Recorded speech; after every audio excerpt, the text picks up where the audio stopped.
ॐ सहनाववतु सहनौ भुनक्तु सह वीर्यं करवावहै तेजस्विनावधीतमस्तु मा विद्विषावहै। ॐ शान्ति शान्ति शान्तिः। शङ्करं शङ्कराचार्यं केशवं बादरायणं सूत्रभाष्यकृतौ वन्दे भगवन्तौ पुनः पुनः। ईश्वरो गुरुरात्मेति मूर्तिभेदविभागिने व्योमवद्व्याप्तदेहाय दक्षिणामूर्तये नमः। ॐ शान्ति शान्ति शान्तिः।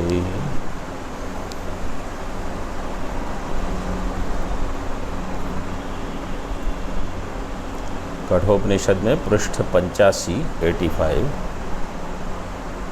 211 द्वितीय अध्याय के प्रथम वल्ली का प्रथम मंत्र। इसमें आत्मा शब्द की व्युत्पत्ति दे रहे हैं। व्युत्पत्ति पक्षे अपि तत्रैव आत्मा शब्दो वर्तते। तत्र मतलब जो प्रत्यक वस्तु है उसमें व्युत्पत्ति से भी यही घटेगा। यच्चाप, इसका पाठ करो मेरे पीछे। यच्चाप्नोति यदा दत्ते यच्चाति विषयानिह यच्चास्य संततो भावस् तस्मादात्मेति कीर्त्यते।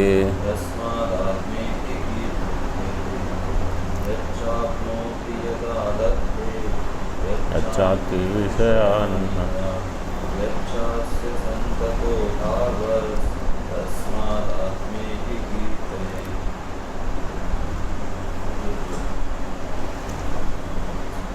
ये श्लोक को हमने थोड़े दिन पहले ही देखा था। कहाँ देखा था? अनुभूति प्रकाश में। अनुभूति प्रकाश में किस प्रकरण में आया था ये श्लोक?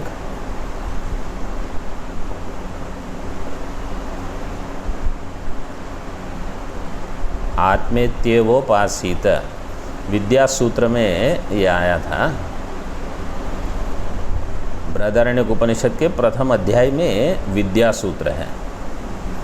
विद्या सूत्र है कि आत्मा का ही चिंतन करो। आत्मा इति एव उपासीत। उपासीत का अर्थ है जानो, आत्मा को ही जानो, आत्मा को एकमात्र को जानो। वहाँ विद्यारण्य स्वामी जी ने दिया था आत्मा शब्द की परिभाषा। तो इसमें 4 धातु लगती हैं।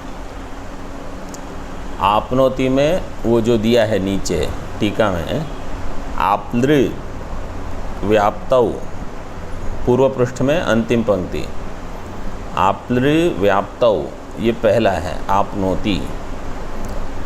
धातु अर्थानुसारेण व्यापक आत्म शब्दार्थ है। इससे आत्मा का अर्थ होगा जो व्यापक है वो आत्मा है। व्यापक मतलब कैसा व्यापक? बिना परिच्छेद के व्यापक हो, वो है आत्मा। आगे देखो टीका में, यद यस्मात् आदत्ते, यद आदत्ते यस्मात् आदत्ते संहरति स्वात्मनि एव सर्वम, अपने में जो सबका संहार करता है। सर्वम इति जगद उपादानम लभ्यते। स्वात्मनि एव सर्वम इति जगद उपादानम लभ्यते। तो जो जगत का उपादान है वही उसी में सबका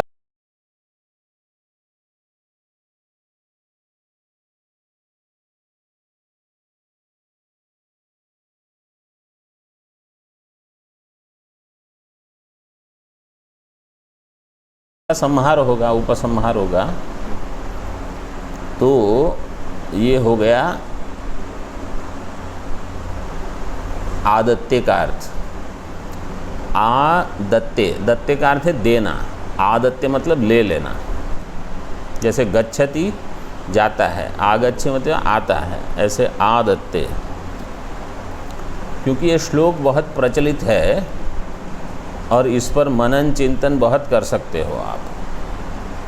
तो एक बार इसका अर्थ ठीक ठीक समझ में आ जाता है तो फिर बाद में हमेशा सहाय रहेगी। विषयान अति, यच्च अति विषयान इह। इह मतलब इस जागृत अवस्था में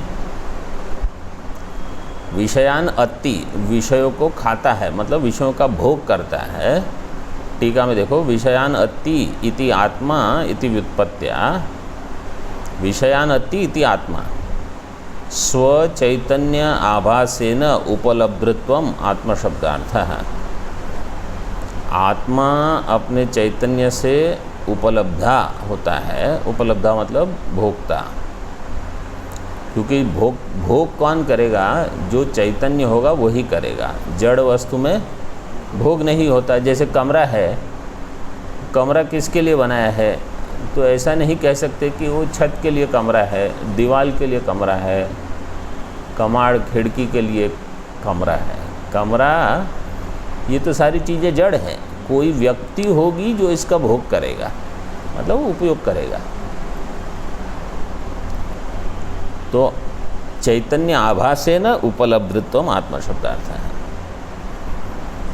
और चौथा लक्षण दिया, यच्च अस्य संततो भावः, येन कारणेन अस्य आत्मनः संततः निरंतरो भावः। तो पहले तो पहली धातु का अर्थ दिया, बाद में आदत्ते तो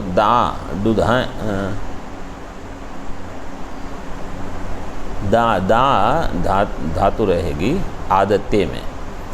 अति में अदनात्, और फिर संततो भावः, उसमें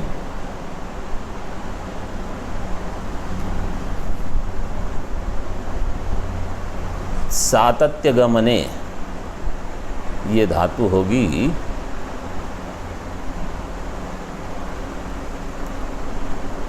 ये भी अद धातु होगी ना,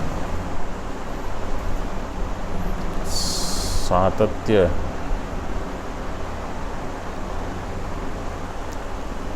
सत तन, हाँ तन धातु है। तनु विस्तारे से सातत्य गमने।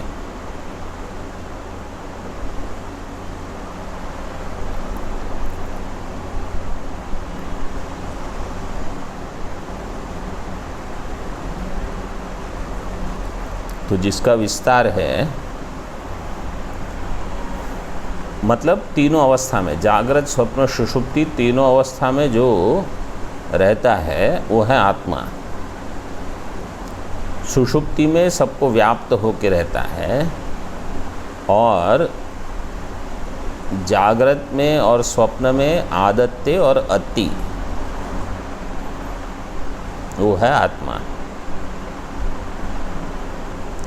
येन कारणेन अस्य आत्मनः संततः निरंतरो भावः कल्पितस्य अधिष्ठान सत्ताम अंतरेण सत्ताभावात्।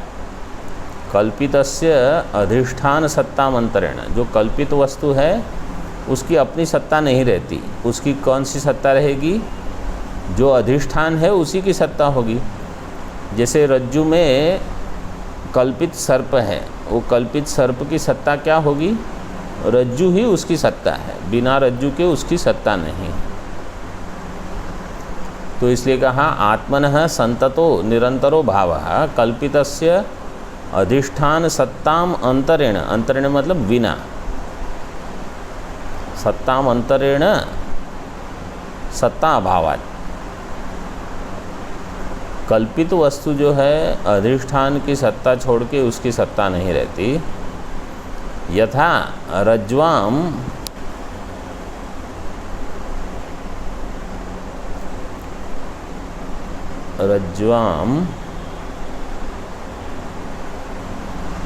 अध्यस्ते सर्पे, रज्जु में जो अध्यस्त सर्प है, अध्यस्ते सर्पे रज्ज्वाः सातत्यम, उसमें सातत्य किसका होगा?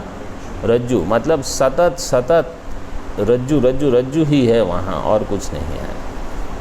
तथा कल्पितम सर्वम येन स्वस्वरूपवत् स आत्मा इत्यर्थः। रज्ज्वाः सातत्यं तथा कल्पितम सर्वम येन सर्वम कल्पितम स्वस्वरूपवत् स आत्मा, वही आत्मा है।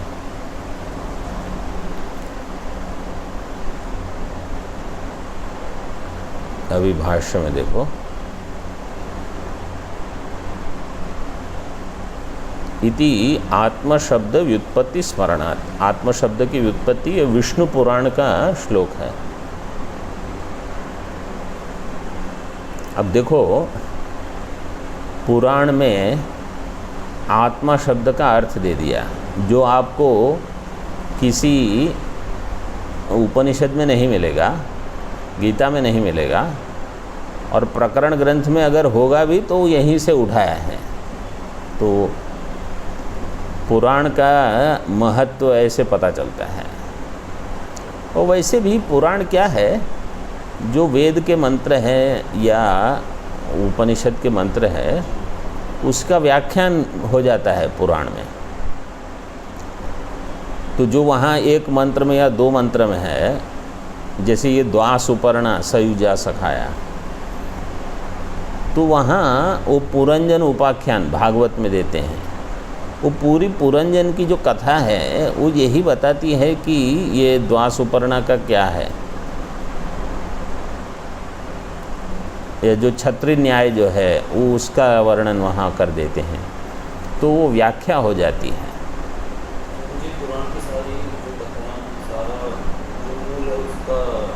उपनिषद वेद में मिल जाएगा।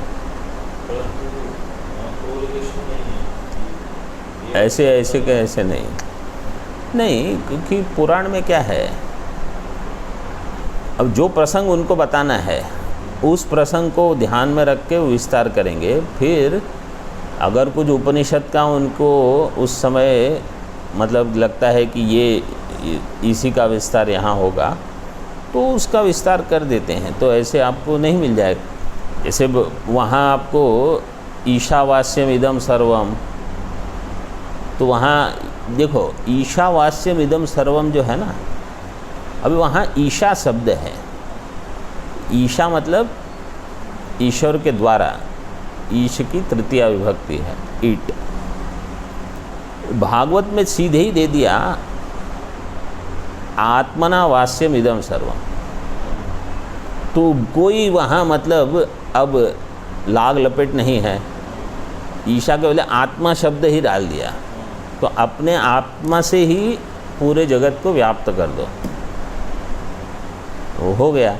तो वहाँ कभी कभी और स्पष्टता हो जाती है। तो जब पहली बार मैंने ईशावास्य का भाष्य पढ़ा, तो वहाँ ईशा शब्द का अर्थ परमात्मना लिखा है। तो मैंने कहा ये अर्थ कैसे भाष्यकार ने कर दिया। ईश्वर शब्द प्रचलित तो ईश्वर में ही है। अब आप कहो क्योंकि आपको अद्वैत सिद्ध करना है, तो आप जीव ब्रह्म ऐक्य करके परमात्मा करके वही आत्मा है ऐसे करके अर्थ बताते हो। लेकिन ईशावास्य के ऊपर बहुत सारी टीकाएं हैं, बहुत सारे भाष्य हैं, क्योंकि छोटा उपनिषद है और वो आता है मंत्र भाग में। तो बहुत सारे आचार्यों ने उस पर अपना हाथ जमाया है, टीका लिख ली है। और छोटा है, उसमें कर्म का भी प्रकरण आ जाता है। तो जिनको कर्म का भी प्रतिपादन करने में बहुत ये है भाव है, वो कुर्वन्यवेह कर्माणि के ऊपर भी बहुत लिखा है। और समुच्चय भी है वहाँ, कर्म उपासना समुच्चय, जिसको वहाँ तो ज्ञान कर्म समुच्चय ही लिखा है, हम उसका अर्थ करते हैं कर्म उपासना। तो बाकी सारे बहुत सारे लोग हैं, उन्होंने तो ज्ञान कर्म समुच्चय ही करो ऐसे ही ठोक दिया है टीका में। लेकिन वो अन्य कहीं फिर उनको समस्या आएगी। लेकिन उन्होंने सारे उपनिषद पे टीका लिखी नहीं, वो केवल ईशावास्य पे लिख दी है, तो स्वतंत्र टीका लिख लेंगे। तो क्या लगता है लोगों को कि देखो इनकी ईशावास्य के ऊपर जो टीका है वो कितनी सुंदर है। भगवान भाष्यकार की टीका में कुछ इतना मज़ा नहीं है। तो लोग आकर्षण उनको हो जाता है कि बढ़िया से इन्होंने अर्थ किया है, देखो यहाँ ज्ञान कर्म समुच्चय का अर्थ, यहाँ अर्थ। लेकिन वो बढ़िया अर्थ है ना, वो सारे उपनिषद में फिर नहीं घटता। तो केवल एक उपनिषद पर आपको टीका लिखनी है तो कर देते हैं वो लोग, लेकिन उसको सर्वांश में देखना पड़ेगा ना। तो इसीलिए बृहदारण्यक उपनिषद क्यों पढ़ना चाहिए? ईशावास्य उपनिषद शुक्ल यजुर्वेद की है, मंत्र भाग की है, और बृहदारण्यक उपनिषद शुक्ल यजुर्वेद की ब्राह्मण भाग के उपनिषद है, तो उसी का व्याख्यान है वो। तो वहाँ क्या बताया है ईशावास्य में, उसका विस्तार आपको मिल जाएगा बृहदारण्यक में। तो अर्थ बताना है तो पहले आप इसको समझ लो बृहदारण्य को, फिर आप ईशावास्य का अर्थ बताओ। स्वतंत्रता से अर्थ बता दोगे जो आपको अच्छा लगा उस समय, फिर आप बृहदारण्यक पढ़ोगे, फिर आप कहोगे कि नहीं ये हमने ठीक नहीं बताया, वो हमने ठीक नहीं बताया। अब वापस जाके तो आप किसी को कहोगे नहीं कि हमने वो टीका ठीक नहीं लिखी। तो इसलिए टीका लिखने के पहले आपको प्रस्थान त्रय का पूरा अध्ययन करना चाहिए। तो ये सब चीज़ें, अब सामान्य व्यक्ति जो है वो तो बड़ी ईशावास्य की कमेंट्री अगर किसी की है तो वही ले लेगा, उनको लगा ये कितने सुंदर है, देखो। ये फिर गड़बड़ होती है। मुझे किसी ने कहा 40 कमेंट्री है ईशावास्य के ऊपर, और कहीं तो पुस्तक भी अवेलेबल है सारी ईशावास्य की कमेंट्री का। क्या ज़्यादा कंफ्यूज हो जाओगे? एक कमेंट्री तो कुछ ठीक से याद रहती नहीं लोगों को, और 40 कमेंट्री पढ़ेंगे तो क्या अर्थ याद रहेगा? हमारे ही एक विद्यार्थी, मैं क्या बताऊं आप लोगों को, हमारा ही एक विद्यार्थी है, वो मुझे यहाँ मिलने आया था। मैंने कहा क्या पढ़ा रहे हो? बोले ईशावास्य पढ़ा रहा हूँ। मैंने कहा बहुत अच्छा। फिर मुझे गर्व से बताया कोई 72 या 74 क्लास हो चुके हैं ईशावास्य के। मैंने कहा इतने सारे क्लास ईशावास्य के ऊपर, मतलब क्या मनन चिंतन हो रहा है? बोले सब कमेंट्री मैंने पढ़ा दी उनको, द्वैत, अद्वैत, विशिष्ट अद्वैत, शुद्धाद्वैत, क्योंकि सारे आचार्य की ईशावास्य के ऊपर है कमेंट्री। फिर मैंने कहा विद्यार्थियों को क्या समझ में आया होगा, वो तो बेचारे कंफ्यूज ही हो जाए। तुम अपनी ऐसे विद्वत्ता बताने के लिए एक कमेंट्री, फिर दूसरी, फिर तीसरी, चौथी, वो बेचारे वैसे ही उनको अद्वैत ठीक से समझता नहीं है, वो इतना सारा सुन के तो पागल हो जाएंगे। बोले हाँ ये भी है। मैंने कहा तुम केवल अद्वैत पढ़ाओ, एक दर्शन पकड़ के रखो, लोगों को वो ही पढ़ाओ। अलग दर्शन जो होगा, जैसे वो वेदांत से हट के होगा तो ठीक है, परिपक्व बुद्धि वाले समझ सकते हैं, दूसरे नहीं। कल्पितस्य अधिष्ठान सत्ता, हाँ, तम, भाष्य में देखो, तम प्रत्यगात्मानं स्वम स्वभावम ऐक्षत। ऐक्षत का अर्थ है अपश्यत, अपश्यत का अर्थ किया दिया पश्यति इत्यर्थ है। बोले ऐक्षत को लट लकार में कैसे आपने डाल दिया? तो छंदसी काल अनियमात, वेद में काल का कोई नियम नहीं है। क्योंकि अगर कश्चित धीरः प्रत्यगात्मानं ऐक्षत, तो ऐक्षत करोगे तो उसका अर्थ तो ये घटाना है कि जो अभी भी देखते हैं, ऐसे ऐसे नहीं कि जिन्होंने देखा था ऐसे।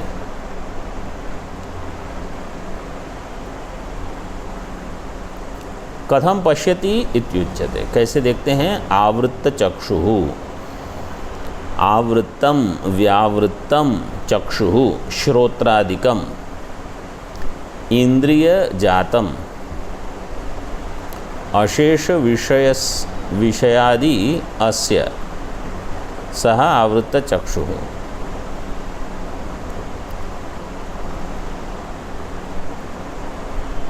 व्यावृत्तम चक्षुः, चक्षु से ले लो सारी इंद्रियां, चक्षुः श्रोत्रादिकम, इंद्रिय जातम, इंद्रिय समूहम, सारी इंद्रियों का जो समूह है अशेष विषयात व्यावृत्त, व्यावृत्तम कहाँ से करना है? सारे विषयों से। विषयों से आवृत्त करोगे तो फिर विषय का तो दर्शन ही नहीं होगा। तो विषय से व्यावृत्त करना का अर्थ क्या है? विषय में सुख मत देखो, वो बंधन वाले हैं। जैसे समझो कोई कहेगा एक बढ़िया जेल का कमरा है, पूरा एसी। कौन सा कमरा? जेल का। अब वो जेल है, वो मतलब जेल में और आपके कमरे में भेद क्या होता है कि कमरे में आप कड़ी अंदर से लगाते हो और जेल में कड़ी बाहर से लगेगी, ये भेद है। आप अंदर रहोगे, ताला बाहर रहेगा। तो चाहे वो एसी हो चाहे कोई भी हो, वो नहीं चाहिए हमको। तो ये विषय क्या करते हैं? बुलाते हैं, यही यहाँ आओ, यहाँ आओ, तो मत जाओ। ये है आवृत चक्षु, मतलब वहाँ सुख मत देखो, क्योंकि अब सभी की आंखें तो खुली रहेगी, तो हमेशा थोड़ी आत्मा को उस समय देखेंगे। हाँ, जो परिपक्व हो चुका है साधना में, उसको तो अनात्मा है, उसका अधिष्ठान आत्मा दिखेगा। तो मैं विषय नहीं देख रहा, ये ब्रह्म ही विवर्त होकर विषय रूप में भास रहा है। लेकिन शुरू में साधक को ये समझ में नहीं आता।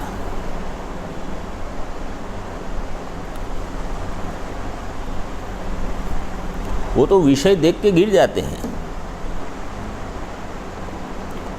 तो इसलिए कहा नाम रूप से उपेक्षा, नाम रूपे द्वे सच्चिदानंद तत्पर है। नाम रूप की उपेक्षा ही नहीं होती आरंभ के साधक के लिए। वो उपदेश तो केवल प्रौढ़ साधक के लिए है, नहीं तो नाम रूप के अंदर ही उलझे रहेंगे। सह आवृत चक्षुः सह एवं संस्कृतः प्रत्यगात्मानं पश्यति। सह संस्कृतः, वो जो संस्कृत है, मतलब संस्कृत अंतःकरण वाला है, वो ही प्रत्यगात्मा को देखेगा, देखता है। पश्यति नहीं बाह्य विषय आलोचन परत्वम प्रत्यगात्मेक्षणम च एकस्य संभवति। ये हो गया ज्ञान कर्म समुच्चय खंडन। ये एक लाइन में बता दिया। ज्ञान का अर्थ क्या है? प्रत्यगात्मा का ईक्षण करना, यह है ज्ञान का अर्थ। और कर्म का अर्थ क्या है? बाह्य विषय आलोचन परत्व रहना, मतलब बाह्य विषय के कुछ न कुछ विषय की चर्चा। ऐसा आवश्यक नहीं है कि आप हमेशा भोग करते रहो, लेकिन दृष्टि भोग पर है। जैसे स्वर्ग, कर्म से क्या प्राप्त होगा? स्वर्ग। स्वर्ग की प्राप्ति और आत्मा की प्राप्ति, ये दोनों विरोध हैं। यही है कर्म और ज्ञान का भेद। तो इसलिए भाष्यकार क्या कहते हैं कि ज्ञान कर्म का समुच्चय नहीं हो सकता। मतलब स्वर्ग में जाने के लिए जो जो आपके प्रयास होते हैं, सकाम कर्म और ज्ञान, ये साथ में नहीं हो सकते। वही यहाँ ये उपनिषद में बताया, श्रेय और प्रेय ये साथ में नहीं हो सकते। ठीक है, अब आपको मैं प्रश्न करूँगा, ज्ञान और कर्म योग साथ में हो सकते हैं कि नहीं? ज्ञान और कर्म तो साथ में नहीं हो सकते। ज्ञान और कर्म योग साथ में हो सकते हैं कि नहीं?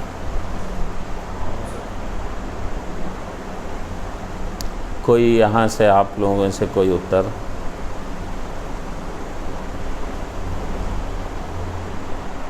हाँ, यहाँ से एक उत्तर आया, हो सकता है। वहाँ से एक उत्तर आया, नहीं हो सकता है। किसी और को कुछ कहना है? आप बताइए क्यों हो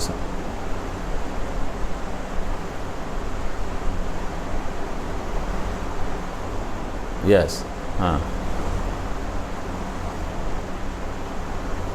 कैसे हो सकता है आप बताइए।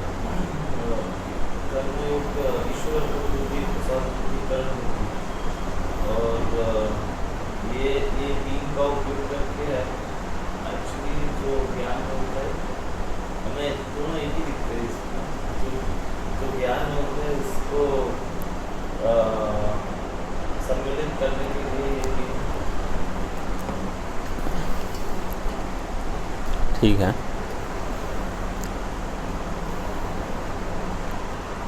अगर कर्मयोग से हो जाता तो कर्म संन्यास की आवश्यकता नहीं होती ना। जैसे गीता में तृतीय अध्याय है कर्मयोग, चतुर्थ अध्याय है ज्ञान कर्म संन्यास योग, पंचम अध्याय है कर्म संन्यास योग। तो अगर कर्मयोग और ज्ञान का समुच्चय ही हो जाता तो फिर कर्म संन्यास की आवश्यकता नहीं रहती। सरल, पहले तो बिना किसी सिद्धांत को लिए, केवल जैसे गीता को ही ले लो, कर्मयोग जो है वो कौन से कर्म में लगेगा? नित्य नैमित्तिक कर्म में। नित्य कर्म नैमित्तिक कर्म है, वहाँ आपको कर्मयोग करना है। और कर्म संन्यास किसका करना है?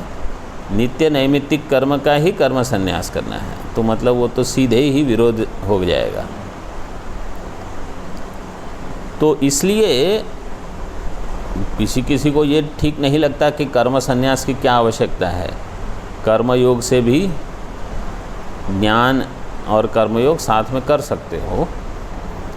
सिद्धांत में उसका खंडन करते हैं कि कर्मयोग के साथ भी नहीं होगा। जब कर्मयोग करोगे तो चित्त शुद्धि के लिए आपका प्रयास है। जैसे ही आप ज्ञान योग में प्रवेश करोगे वो बाकी छोड़ दो सब, ऐसे। तो एक ही रास्ता है, मार्ग है। पहले कर्मयोग करते रहो, महात्मा गांधी रोड होगा वही महात्मा गांधी रोड आगे जाके वो कह देंगे सुभाष चंद्र बोस रोड है। तो आप कहोगे कि मैं तो महात्मा गांधी रोड पे जा रहा था, एकाएक सुभाष चंद्र बोस रोड पे कैसे आ गया? बोले वही रास्ते का हमने केवल नाम बदल दिया है आगे जाके, क्योंकि ये अभी अलग जगह प्रवेश कर रहा है, ऐसे। तो ऐसे कर्मयोग करते, जैसे ये रस्सी जो है ना, ये इसका उस श्रेष्ठ उदाहरण है। देखो यहाँ इसका रंग है पीला और काला। वो वहाँ जाते जाते वो पीला चला गया, क्यों? क्योंकि बीच में कुछ हो गया इसको, वहाँ अलग रंग है वही। तो समझो चींटी यहाँ से चलती चलती जाएगी, बोले मैं तो यहाँ ये रास्ते से, वहाँ के तो कुछ अलग ही है। तो ऐसा है, कर्मयोग छूट जाता है, फिर वो केवल ज्ञान योग हो जाएगा। और सिद्धांत में ये आपत्ति आएगी कि कर्मयोग के लिए भी आपको कहीं बाहर देखना पड़ेगा, क्योंकि कर्मयोग करने वाला मैं अच्छा करता हूँ, सात्विक करता हूँ, सात्विक कर्म कर रहा हूँ, ईश्वरार्पण बुद्धि से कर रहा हूँ, वो अहंकार है। और ज्ञान कहेगा तुम अहंकार नहीं हो, तुम ब्रह्म हो, तो विरोध हो जाएगा। फिर जब जिसको कर्मयोग करवाना है ना, वो कहेंगे वो एक ही है, तो आप करते रहो। लेकिन बाद में आप जब खुद विचार करोगे तब पता चलेगा कि एक कैसे हो सकता है। बाह्य विषय आलोचन परत्वं प्रत्यगात्मेक्षणं च एकस्य न संभवति। किमर्थं पुनरित्थं महता प्रयासेन स्वभाव प्रवृत्ति निरोधं कृत्वा धीरः प्रत्यगात्मानं पश्यति इति उच्यते। किमर्थं, फिर किस लिए, पुनः इत्थं महता प्रयासेन, इतना सारा प्रयास करके, स्वभाव प्रकृति निरोधं कृत्वा, स्वाभाविक प्रकृति जो है, प्रवृत्ति जो है इंद्रियों की, उस प्रवृत्ति का निरोध करके, मतलब इंद्रियां बाहर जा रही है, ये इनकी स्वाभाविक प्रवृत्ति है, को खींच के आत्मा में बिठाओ। निरोधम कृत्वा धीरः प्रत्यगात्मानं पश्यति इति किमर्थम उच्यते, ऐसा क्यों बता रहे हो आप? बोले अमृतत्वम अमरण धर्मत्वम नित्य स्वभावताम इच्छन आत्मनः, क्योंकि मैं अपना अमृतत्व धर्म जो है वो चाहता हूँ। मतलब मैं अपने आप को अमृतत्व की प्राप्ति के प्रयास में ये करूँगा, आवृत्त चक्षु बनूँगा, नहीं तो आवृत्त चक्षु की आवश्यकता नहीं है। नित्य स्वभावताम इच्छन आत्मनः इत्यर्थः। आगे देखो, पहले मंत्र का पाठ कर लेंगे। पराच कामान अनुयन्ति बालास ते मृत्योर्यन्ति विततस्य पाशम् अथ धीरा अमृतत्वं विदित्वा ध्रुवमध्रुवेष्विह न प्रार्थयन्ते।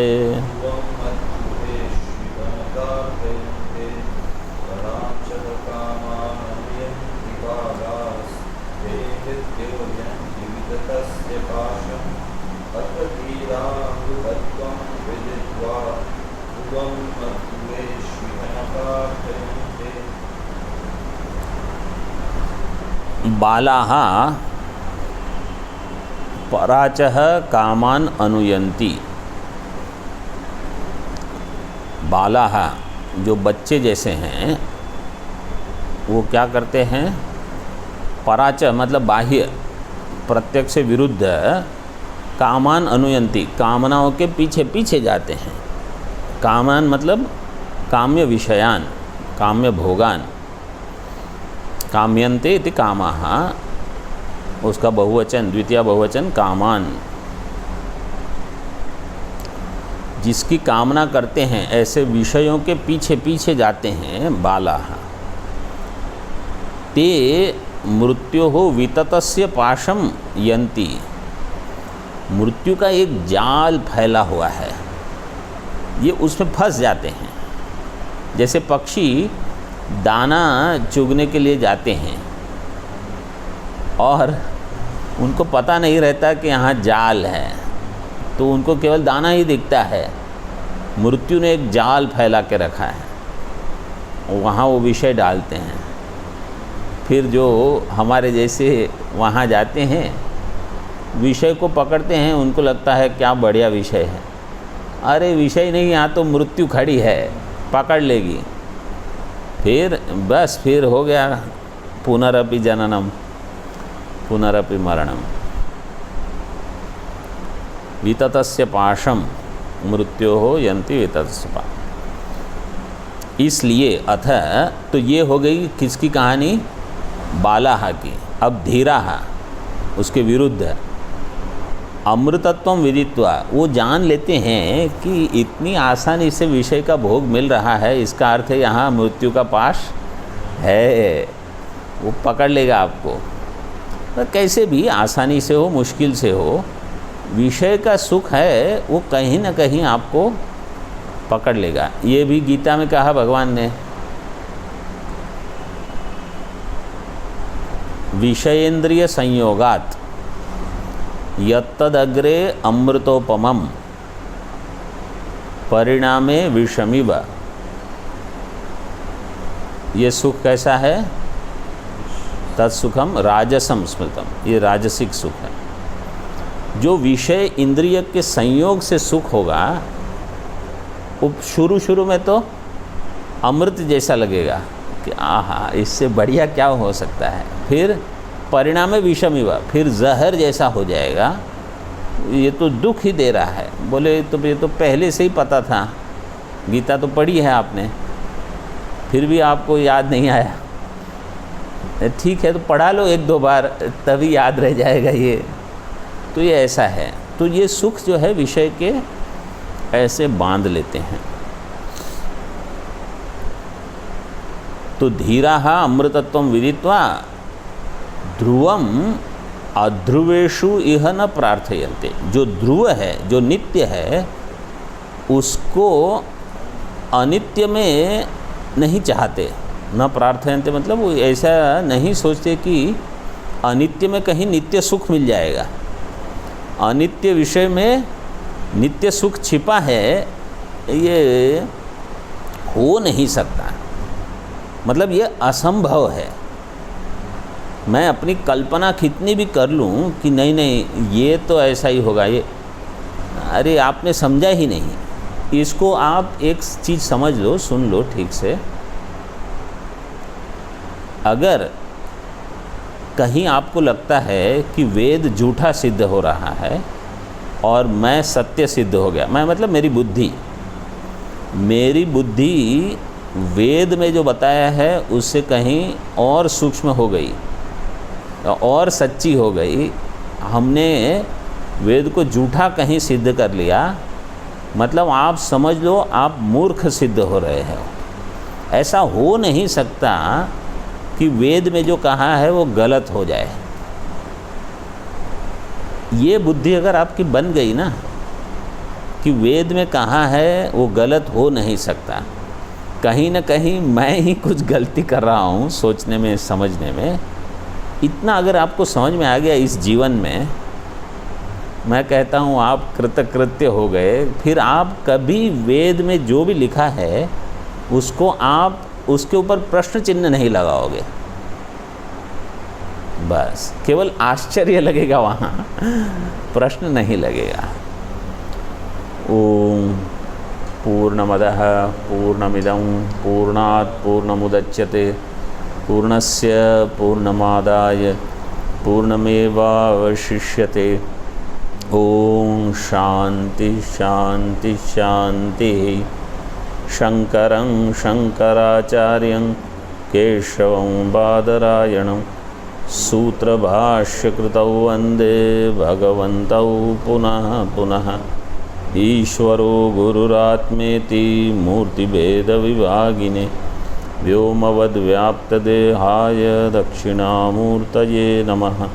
ओम शांति शांति शांति।